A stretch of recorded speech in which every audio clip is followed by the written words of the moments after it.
আসসালামু আলাইকুম ভিউয়ার্স, কেমন আছেন সবাই? আশা করছি ভালো। আমি নাজমা আছি আপনাদের সাথে। আজ আমি আপনাদের সামনে হাজির হয়েছি আবারও একটি হেলথ টিপস নিয়ে।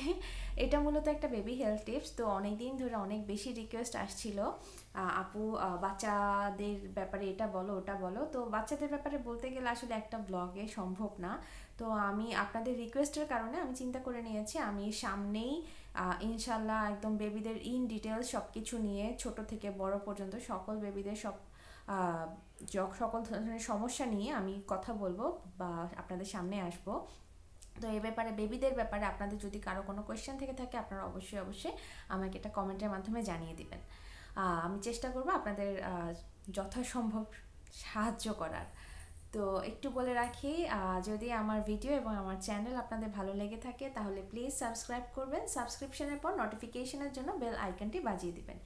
এতে করে আমার ভিডিও সবার আগে পৌঁছে যাবে আপনার কাছে। আপনারা চাইলে আমার সাথে ফেসবুকে কানেক্টেড হতে পারেন বাংলাদেশি ব্লগার মম এই পেজটিতে, অথবা ব্লগার নাজমা এই আইডিতে। তো আজকে মূলত আমি আপনাদের সামনে যে কারণে হাজির হয়েছি বা যে হেলথ টিপসটি নিয়ে, এটি সম্পূর্ণ বাচ্চাদের রিলেটেড। অ্যাকচুয়ালি গত কয়েকদিন আগেই একটা আপু জিজ্ঞেস করেছিলেন বাচ্চা খেতে চাইছে না। এর আগেও বেশ কয়েকজন জিজ্ঞেস করেছেন। তো যেহেতু এই ধরনের কোয়েশ্চেন আসছে বারবার যে বাচ্চা খেতে চাইছে না, এক্ষেত্রে করণীয় কী, তো মূলত আজকে এই ব্যাপারে আপনাদের সাথে আমি কথা বলবো। আচ্ছা, বাচ্চাদের গ্রোথ প্যাটার্নটা আমি যদি চিন্তা করি, প্রথম 6 মাস সে কিন্তু বুকের দুধ ছাড়া কিছুই খাবে না, এবং বুকের দুধটা, মায়ের বুকের দুধটা কিন্তু মোর দেন এনাফ। তো এই কারণে বাড়তি কোনো এক ফোঁটা পানিও দেওয়ার দরকার নেই বাচ্চাকে। তো 6 মাসের পর থেকে তো আমাদের উইনিং প্রসেস শুরু, মানে বাচ্চাকে খাবার খাওয়ানো শুরু। তো খাওয়ানোর অনেক পদ্ধতি আছে, যেভাবে বাচ্চা একদম পারফেক্টলি মানে উইনিংটা যাতে একদম পারফেক্ট হয়, সে যাতে নর্মাল খাবার অভ্যস্ত হয়ে উঠে, এই প্রক্রিয়াটা মূলত আমাদের 6 মাস বয়স থেকেই শুরু করতে হবে। তো 1 বছর বয়সী বাচ্চাদের ক্ষেত্রে আমরা যেটা দেখে থাকি, 2.5 থেকে 4 কেজি ওজনের একটি বাচ্চা যদি জন্মায় তাহলে 1 বছর বয়স হতে হতে তার ওজন হবে 10 থেকে 11 কেজি। কিন্তু এর পরবর্তী বছরগুলোতে বাচ্চার ওজন এই হারে বাড়ে না। এই ক্ষেত্রে একটা ফ্যাক্টর আছে, এটা একেবারে ফিজিওলজিক্যাল। কারণ হচ্ছে এই সময়টার পর 1 বছর বয়সের পর থেকে বাচ্চার ওজনের চেয়ে বাচ্চার বুদ্ধিমত্তা বা নিউরোনাল ডেভেলপমেন্ট যেটা, এটা মূলত একটু বেশি বেড়ে থাকে। তো এই ক্ষেত্রে অনেক সময় দেখা যায় অনেকের মনে হতে পারে যে বাচ্চা খাচ্ছে না বা এই ধরনের কেন খেতে চাইছে না, এই ধরনের অনেক অনেক চিন্তা ভাবনা আপনাদের মধ্যে চলে আসে। তো এই সময় অনেকের অনেক ব্যাড হ্যাবিট গ্রো করে যায়, এগুলো নিয়ে আমি একটু পরে কথা বলছি। তবে আজকে আমি মূলত যে বিষয়টাতে ফোকাস করতে যাচ্ছি এটা হচ্ছে আমার বাচ্চা খেতে চাইছে না। এটা তো এখন একেবারে সার্বজনীন একটা সমস্যা, বাচ্চা খেতে চাইছে না, আমার করণীয় কি, কি করতে হবে। তো এটা নিয়ে সবাই দুশ্চিন্ত। আর আমাদের কর্মব্যস্ত জীবনে আমরা তো বলবো বাচ্চাদেরকে নিয়ে সবাই একটু বেশি কনসিয়াস থাকি। কারণ আমরা ম্যাক্সিমাম টাইমে যেটা করি কম্পারিজনে চলে যায়, ওই বাচ্চাটা আমার বাচ্চার বয়সী, ওই বাচ্চা তো মোটা হচ্ছে, আমার বাচ্চা কেন মোটা হচ্ছে না, এই ধরনের একটা আমরা কনফিউশন বলবো না, এই ধরনের একটা ডায়ালেমাতে ভুগতে থাকি।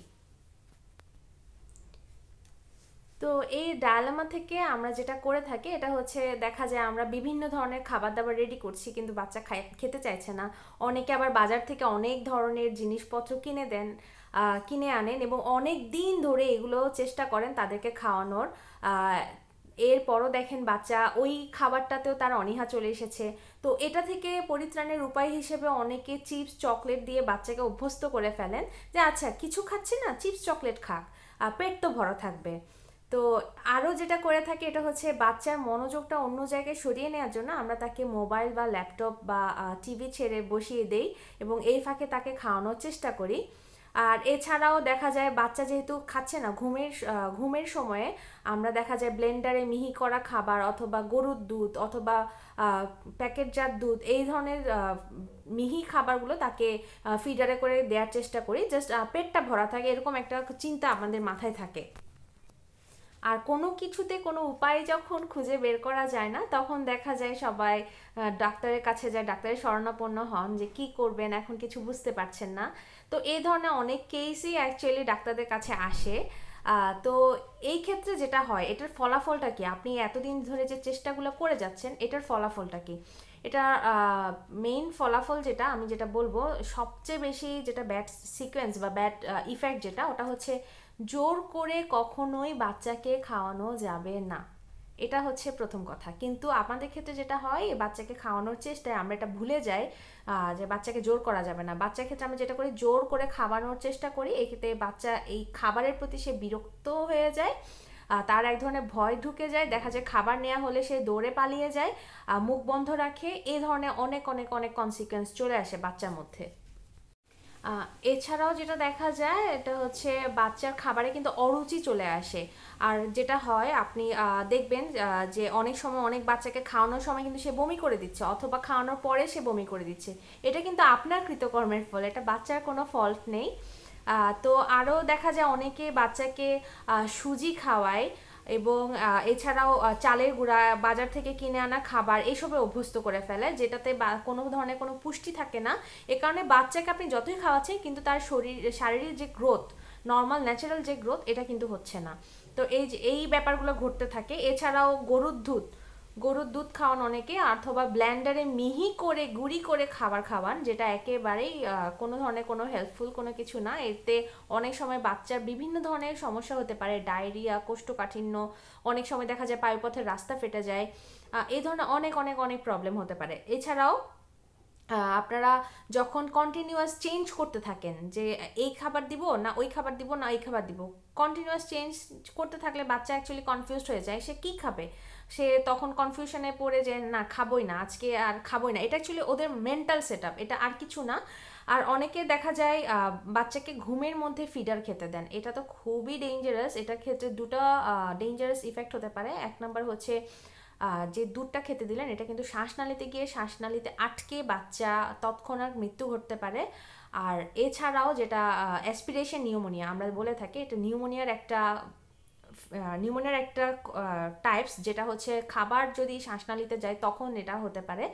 এছাড়াও বাচ্চা কিন্তু দাঁত ক্ষয়ে যেতে পারে, এই সব কিছু মাথায় রাখতে হবে। এবং ফিডারে বাচ্চাদেরকে দুধ দেওয়ার বিষয়টা, এটা আপনি রাতের বেলা যত সম্ভব চেষ্টা অ্যাভয়েড করতে হবে। অনেক সময় দেখা যায় টিভি বা মোবাইল ছেড়ে দিয়েছেন, এরপর বাচ্চাকে খেতে দিয়েছেন, এই ক্ষেত্রে বাচ্চার যেটা হয়, বাচ্চার খাবারের প্রতি মনোযোগ চলে যায়, টিভি বা মোবাইলের প্রতি মনোযোগটা চলে আসে। ইভেন এইসব বাচ্চাদের ক্ষেত্রে ভাবের আদান প্রদান যেটা করতে হবে, মানে আমি আমার মায়ের সাথে কথা বলবো, বাবার সাথে কথা বলবো, বা অন্যান্য সবার সাথে কথা বলবো, এই ব্যাপারটা কিন্তু তার মধ্যে কমে যায়।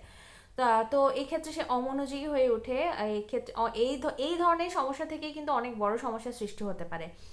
আর জোর করে খাওয়ানো, যেটা আমি প্রথমেই বলেছিলাম, এই ক্ষেত্রে খাদ্য কণা কিন্তু শ্বাসনালীতে চলে যেতে পারে, যেটা থেকে আপনি বলেছি অলরেডি দুটা জিনিস হতে পারে, তৎক্ষণাৎ মৃত্যু এবং অ্যাসপিরেশন নিউমোনিয়া। সো এই জিনিসটা একেবারেই করা যাবে না। এখন তাহলে আমার মানে আনসার আসে যে এখন এত কিছু করা যাবে না, তাহলে আমার করণীয় কি, আমি বাচ্চাকে খাওয়ানোর জন্য কি করতে পারি? এই ক্ষেত্রে আমি আপনাদেরকে একটু, আমি যদি আমার নলেজ থেকে যতটুকু বলতে পারি, এই ক্ষেত্রে একটু বলে রাখি, আমাদের ব্রেইনে হাইপোথ্যালামাস নামে একটা জায়গা আছে। ওই জায়গাতে হাঙ্গার সেন্টারও আছে, স্যাটাইটি সেন্টারও আছে। তো ব্লাডে যদি গ্লুকোজ কণা কমে যায়, গ্লুকোজ মানে হচ্ছে কার্বোহাইড্রেটের যে কণা, এটা যদি কমে যায় তাহলে আলটিমেটলি সে হাঙ্গার সেন্টারকে স্টিমুলেট করবে। আর হচ্ছে যদি গ্লুকোজ কণা বেড়ে যায়, গ্লুকোজ যদি আমাদের বডিতে বেড়ে যায়, তাহলে অবশ্যই এটা স্যাটাইটি সেন্টারকে স্টিমুলেট করবে। এইভাবেই কিন্তু আমার শরীরের টোটাল প্রসিডিউর যেটা, এটা চলছে। তো এই ক্ষেত্রে আমি যেটা বলবো, বাচ্চাদেরকে জোর করার কিছু নেই। তার যদি খিদে লাগে, তার মানে তার যদি ব্লাড গ্লুকোজ লেভেল কমে যায়, সে আলটিমেটলি খাবে। এবং আপনি বুঝতে পারবেন, সে হয় ট্যান্ট্রাম করবে, অথবা নিজেই খেতে চাইবে, অথবা 2-1 দিন পর দেখবেন তার একটা শিডিউলে সে পড়ে গেছে। আর আমরা তো দেখা যায় যেটা মানে আমরা ভুল যেটা করি, এটা হচ্ছে কন্টিনিউয়াস তাকে খাওয়ার জন্য বিরক্ত করি, এটা করা যাবে না। তো আসলে আমি একটু বলে রাখি এখন, যেটা আপনি প্রথম করবেন, ওর খাবারের প্যাটার্নটা পুরোপুরি তার উপর ছেড়ে দিন। মানে সে যা খেতে চায় এবং সে যখন খেতে চায়, আপনি খেতে বসছেন তাকে তখনই খেতে হবে এটা না। এটা আপনি করতে পারবেন, এই অভ্যাসটা আপনি করাতে পারবেন, এটা কিন্তু অভ্যাস, এটা কিন্তু আপনাকে করিয়ে নিতে হবে। এই অভ্যাসটা করাতে পারবেন যদি আপনি 6 মাস বয়স থেকে তাকে আস্তে আস্তে নিজের খাবার শিডিউল, আপনি যেই সময় আপনি খাচ্ছেন ওই সময় যদি তাকে খাওয়ানোর অভ্যাসটা করতে চান, তাহলে ওই সময় থেকে তাকে কিন্তু খেতে বসাতে হবে, নিজেকে ছেড়ে দিতে হবে। এই ধরনের এটা আপনাকেই গড়ে নিতে হবে এক কথায়। তো প্রথমে আমি যেটা বলবো, এখন যেহেতু আপনার কোয়েশ্চেন আসে আমি কিভাবে বুঝবো আমার বাচ্চা ঠিক আছে, তো এখন বাচ্চা খাচ্ছে না, এই ক্ষেত্রে আমার করণীয় কি? এখন প্রথম করণীয় যেটা, ওটা আমি বলবো, আপনি খেয়াল রাখুন আপনার বাচ্চা সব দিক দিয়ে ঠিক আছে কিনা, তার প্রস্রাব পায়খানা এটার কতটুকু হচ্ছে, কিছু কতক্ষণ পরপর হচ্ছে। যদি প্রস্রাব পায়খানা ঠিক থাকে এবং অবশ্যই যদি বাচ্চা প্রাণচঞ্চলও থাকে বাচ্চার মধ্যে, লাইক বাচ্চা খেলাধুলা করছে সব ঠিকঠাক, তাহলে কোনো সমস্যা নেই, একেবারে চিন্তা করবেন না। এরকম হতেই পারে, বাচ্চাকে একটু সময় দিন, ওকে জোর করে খাওয়ানোর কোনো দরকার নেই।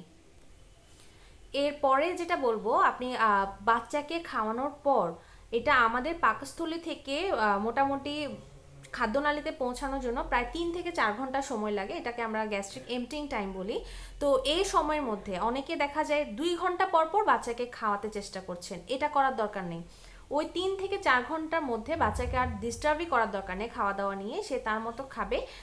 এরপরে আপনি আবার চেষ্টা করতে পারেন যে বাচ্চা কিছু খাচ্ছে কিনা।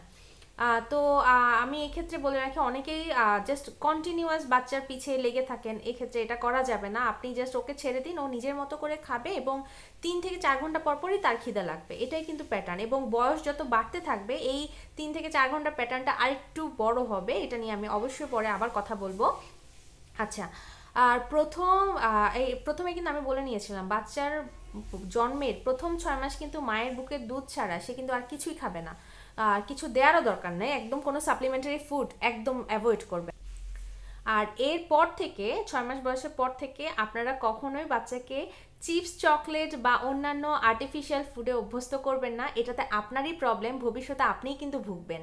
আপনি যেটা করতে পারেন, 6 মাস বয়সের পর থেকে বাচ্চাকে বাসায়, আপনার বাসায় যেটা অ্যাভেলেবেল, আপনার বাসায় যেটা আপনি প্রতিদিন খান, ওই খাওয়াটাতে তাকে অভ্যস্ত করতে হবে আস্তে আস্তে। ভাত, শাকসবজি, ফলমূল, মাছ, মাংস, ইচ অ্যান্ড এভরিথিং আপনি যা আপনি খান তাই আপনি আপনার বাচ্চাকে খাওয়াতে পারবেন, এতে কোনো রেস্ট্রিকশন নেই। তো উইনিং প্রসেস নিয়ে অনেকে বলেছেন কথা বলতে, এটা তো আমি আপনাদের সাথে শেয়ার করেছি। আমি অনেকগুলো ব্লগ রেডি করবো ইনশাল্লাহ, যাতে বাচ্চার কেয়ার নিয়ে সব কিছু আপনাদের সামনে চলে আসে। তো এক্ষেত্রে আপনারা 6 মাস বয়সের পর থেকে যেটা বলছিলাম, চিপস চকলেট একেবারে অ্যাভয়েড করবেন। বাচ্চাকে বাইরের খাওয়াতে অভ্যস্ত করবেন না, তাহলে যেটা হবে সেই কষ্টটা কিন্তু আপনাকেই পোহাতে হবে। একসময় এই দুশ্চিন্তাটাই আপনাকে করতে হবে, কেন আমার বাচ্চা কিছু খাচ্ছে না। আচ্ছা, এরপর হচ্ছে বাচ্চাকে একটু সময় নিয়ে খাওয়াতে হবে। যারা একটু দুষ্টু বাচ্চা, অনেকে বলে থাকে আমার বাচ্চা অনেক দুষ্টুমি করে, অ্যাকচুয়ালি বাচ্চা দুষ্টুমি করে না, এটা তার ন্যাচারাল, এটাই নিয়ম। দুষ্টুমি না করলেই বরং টেনশন, দুষ্টুমি করলে কোনো টেনশন নেই, আপনার বাচ্চা সুস্থ আছে আলহামদুলিল্লাহ। তো যেটা বলছিলাম, অনেক সময় নিয়ে কিন্তু বাচ্চাকে খাওয়াতে হবে, মিনিমাম 15 থেকে 20 মিনিট তো সময় নিবেনই। এর মধ্যে হাই টেম্পার্ড হওয়া যাবে না, বাচ্চার সামনে চিল্লাফাল্লা করা যাবে না, বাচ্চাকে বলতে পারবেন না হ্যাঁ কেন খাচ্ছ না, এখনই খাও, না খেলে পিট্টি দিব, এই ধরনের কিছুই বলা যাবে না। জাস্ট তাকে চেষ্টা করুন, তাকে উৎসাহিত করুন যে হ্যাঁ এটা তো অনেক ইয়াম্মি হয়েছে, 1 চামচ আপনি খান, 1 চামচ তাকে খাওয়ান, যে হ্যাঁ মা দেখো আমি এটা খেয়েছি, বা বাবা দেখো খেয়েছি, এটা অনেক মজা হয়েছে, তুমি একটু খাও। সে যদি একটা খায় তাহলে আপনি একটু ক্ল্যাপ করুন, তাকে উৎসাহিত করুন এক কথায়, হ্যাঁ এটা অনেক ইয়া ইয়া তুমি খেতে পেরেছো, ওয়াও।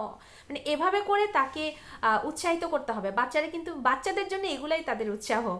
এমন না যে হ্যাঁ তুমি এটা খেয়েছো আমি তোমাকে চিপস কিনে দিব যদি এটা খাও, এটা কিন্তু উৎসাহ না, এটা উল্টা বাচ্চার ওই যে আপনার আমি যেটা আগে বলেছিলাম সেন্টারটাকেই এটা ডিস্টার্ব করে দেয়।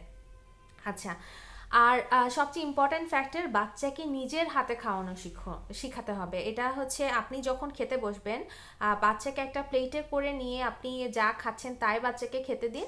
সে হয়তো ছিটাবে, ছিটানোর তো কোনো সমস্যা নেই, এটা কিন্তু ছিটাতে ছিটাতেই তার এই অভ্যাসটা গ্রো করবে।